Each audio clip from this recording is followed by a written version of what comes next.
Alors c'est toujours difficile de savoir ce qui a manqué à un projet parce que c'est très long en fait. Dans le temps long, il y a des moments en fait où il faut que les choses se développent, il faut qu'un certain nombre de choses s'installent. Je pense que la première phase sur l'Union, ça a été beaucoup le travail difficile qui était celui de préparer les sols. Ça a été long à cause de ça. Je pense qu'il y avait besoin de ce temps pour dégager le terrain, pour dépolluer les sols. C'est quand même des sites qui sont très complexes. Il y a un certain nombre d'équipements tout à fait remarquables qui ont été construits par ailleurs, qui aujourd'hui, en fait, je pense, apportent une plus-value d'image qui n'est pas négligeable. Je pense à la ruche, je pense au CETI, je pense au travail qui a été fait sur Kipsta. Il y a le parc qui est sorti, donc ça c'est indépendant, j'allais dire, de notre arrivée. Il a fallu du temps, donc, en fait, pour mettre ça. Donc je pense qu'aujourd'hui, la situation a changé, justement, grâce à cette étape d'installation.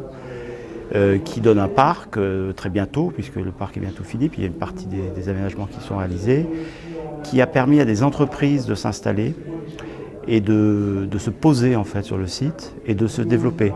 On commence à avoir aujourd'hui, j'allais dire que une grande part de la dynamique de l'Union, je dirais il y a deux choses. Il y a d'une part le fait que les entreprises, enfin c'est tiré en fait par l'économie plutôt, donc il y a des entreprises qui sont bien positionnées, qui se développent, donc ils commencent à avoir un essaimage, par exemple de pleine image, un renforcement en fait, du pôle sportif autour de Kipsta, etc., un renforcement des entreprises et un développement des entreprises sur la Tossé, et donc en fait c'est des emplois, il y a de très nombreux emplois, et avec ces emplois, on commence à avoir une population qui finalement habite le site en y travaillant, et qui complète celle qui habite tout autour, dans les trois villes qui sont en fait sur le site. Et donc la dynamique résidentielle, le deuxième élément, la dynamique résidentielle qu'on voit émerger, on a fait la semaine dernière un atelier où il y avait 14 équipes, donc 14 opérateurs immobiliers, des architectes qui ont fait un travail extrêmement intéressant sur la frange du parc. Elle est à la fois, je dirais, portée par le bénéfice que donnent aujourd'hui les aménagements qui ont été réalisés. C'est-à-dire qu'on commence à avoir un parc, c'est autre chose quand même. On habite au bord d'un parc, il y a des horizons magnifiques, c'est très intéressant. Et puis en même temps, par cette dynamique, j'allais dire, qui vient du travail, d'une ville plutôt productive, innovante aussi, parce qu'il y a beaucoup d'entreprises, il y a une partie productive, mais il y a une partie aussi de recherche et d'innovation. Avec du coup des publics un peu différents et qui commencent peut-être à se poser la question. On commence peut-être à se poser la question, mais finalement, l'Union, ça pourrait être un endroit où on travaille certes, mais où on pourrait habiter. Donc ça, tout d'un coup, je pense que la question du marché résidentiel se modifie grâce à ça. Enfin, c'est pas l'unique facteur, il y a aussi des facteurs macro qui sont plutôt à l'échelle de la métropole, qui font qu'il y a peut-être une évolution aussi du marché de l'immobilier. Bon. Mais on a quand même ces deux éléments très positifs qui portent le projet. Et c'est assez stimulant parce que parfois on fait des villes trop résidentielles et on a du mal à y installer de l'activité. Et là on est on est à l'envers, c'est-à-dire que c'est les centaines d'emplois installés sur le site qui, en essaimant et en se développant et en se renforçant, commencent à tirer la dynamique résidentielle. Alors je pense que ce qui est intéressant dans la manière de prendre le sujet à l'Union, qu'on partage avec la SEM Ville Renouvelée, sur cette idée de Smart City dont on entend toujours parler sans très bien savoir, il y a beaucoup de choses derrière.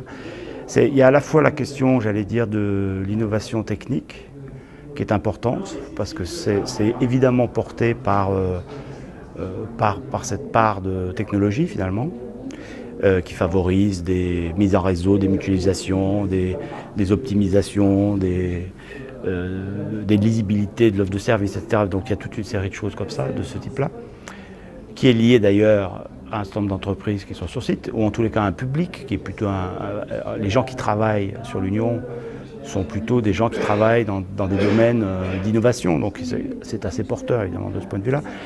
Mais je dirais que cette conception un peu technique est complètement intégrée dans une vision plus générale dans le site, qui repose finalement sur une chose qui n'est pas négligeable, ça a l'air bête de le dire, mais sur les personnes, sur l'intelligence des personnes et l'intelligence collective assez concrète sur la manière de gérer les espaces publics, les déplacements, etc. Donc je pense que l'idée qu'on défend, c'est que cette smart, puisque smart veut dire intelligente, c'est-à-dire cette sorte de ville intelligente, repose sur une sorte de domestication de la technologie par des échanges en fait et des engagements d'entreprises et de personnes sur place. Ce qui veut dire que ça peut aussi avoir un caractère low-tech. Vous voyez, ça peut être high-tech, mais ça peut être aussi très simple. Ça peut être des manières de gérer l'accès d'une voie selon un certain nombre d'événements, d'organiser, de modifier les usages de l'espace public de manière assez simple finalement. Et ce n'est pas uniquement fondé sur la question du high-tech. C'est cette association-là entre quelque chose qui peut être extrêmement presque rustique, dans le bon sens du terme, et quelque chose de très sophistiqué. Et bien je pense que, en plus, comme j'ai insisté sur le caractère productif, comme c'est un site où il y a des gens qui travaillent, des gens qui recherchent, je pense que ça va aussi avec ça. Donc et puis on a essayé, si vous voulez, du coup dans le développement du projet, parce que nous on est arrivé depuis à peu près un peu plus d'un an. Donc c'est un projet qui est aujourd'hui qui a été pensé. L'équipe de Bernard Echen, Claire Shorter, qui avait organisé un certain nombre de choses. L'ossature du plan n'a pas été fondamentalement modifiée, d'autant qu'un certain nombre d'infrastructures sont déjà réalisées. D'accord ? La plupart des infrastructures sont réalisées. Mais par contre, on a on a essayé avec intelligence, en tous les cas, de rebondir sur un certain nombre d'évolutions. Par exemple, la situation de l'Arena, de la relocaliser le long du canal, c'est-à-dire d'affirmer par exemple ce canal qui est un atout incroyable comme une sorte d'adresse métropolitaine de toutes les activités principales de l'Union. Donc il y a eu des glissements, j'allais dire, ou des évolutions dans la manière dont ce projet s'articule avec intelligence, on l'espère, avec son contexte réel, c'est-à-dire à la fois la question de la centralité autour du parc et de cette lisibilité. Il y a très peu de grands vides à l'échelle de la métropole, on est quand même il y a une grande lisibilité qui est liée à ça, et en même temps dans les complicités que le quartier peut entretenir avec les quartiers voisins.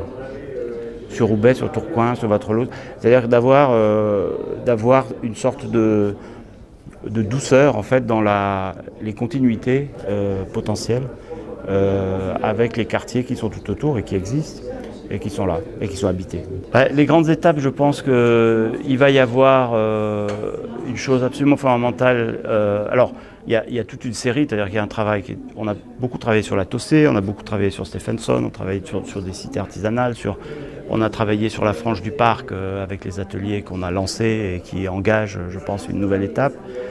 Il y a un travail qui commence à se faire sur Roubaix, enfin plus au sud, sur le site Cul-de-Four, où on a des articulations en fait, nouvelles, où il y a eu des évolutions quand même assez fortes, avec d'un côté Pleine Image et de l'autre côté en fait, les quartiers existants, notamment les opérations de renouvellement urbain qui sont en cours et qui à l'époque n'étaient pas lancées et qui sont maintenant lancées. Donc il y a des sortes de travail d'interface, si vous voulez. Et puis, je pense qu'il y a l'arrivée du parc qui va changer tout. Et juste après, dans le timing, la continuité retrouvée, enfin la continuité nouvelle de la rue de l'Union entre la station de métro et le cœur du projet. Il y a eu le pont rail, le pont sous le TGV a été placé l'été dernier. Mais la voie n'est pas encore fonctionnelle. Donc quand il y aura cette voie plus le parc, ça va complètement changer à la fois la destination, parce qu'il y aura un parc, donc ça commence, les gens ils commencent déjà à aller faire du sport, se détendre, avec des usages de l'espace public qui sont nouveaux et qui tirent parti. Il y a des horizons magnifiques par exemple sur ce projet. On voit très loin, on a des grâce au vide en fait, donc c'est une qualité qui est incroyable. Et puis cette rue de l'Union qui pour l'instant était pas fonctionnelle, j'allais dire, ça va changer beaucoup de choses de manière très très concrète.